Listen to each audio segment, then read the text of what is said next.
দর্শক বন্ধু, মতিলাল অসওয়ালের কিন্তু প্যাট গ্রোথ যদি আপনি দেখেন তাহলে কিন্তু নেগেটিভ এসছে, মানে কোম্পানি কিন্তু লস মেকিং। কিন্তু এই লস দেখে কিন্তু বিভ্রান্ত হবেন না, কারণ এটা কিন্তু দুটো কারণে হয়েছে। প্রথম কথা, যদি দেখেন অপারেটিং প্রফিট লেভেলে কিন্তু তাদের কোম্পানি কিন্তু প্রফিটে আছে। কিন্তু আমরা জানি শেয়ার মার্কেট লাস্ট কোয়ার্টারে কিন্তু নিফটি কতটা ফল করেছে, এবং গত এক বছর ধরে যুদ্ধের কারণে, ট্রাম্পের তারিফের কারণে এবং অন্যান্য আরও নানা কারণে কিন্তু শেয়ার মার্কেট খারাপ গেছে।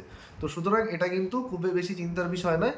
আর একটা যেটা কথা, সেটা হচ্ছে এই যে তারা যে যে সমস্ত তাদের চারটে সেগমেন্ট আছে সেখান থেকে তারা যে পয়সা কামায়, সেই পয়সাটা কিন্তু তারা ইনভেস্ট করে কিন্তু তাদের নিজেদের ট্রেজারিতে। এবার ওভারঅল ট্রেজারির ভ্যালু কিন্তু শেয়ার মার্কেট পড়ে গেছে বলে ট্রেজারির ভ্যালু কিন্তু কমে গেছে। কিন্তু ট্রেজারির ভ্যালু কমে যাওয়া মানে এই নয় যে তারা কিন্তু সমস্ত মানে ইনভেস্টমেন্ট সেল করে দিয়েছে। এটা কিন্তু নোশনাল লস।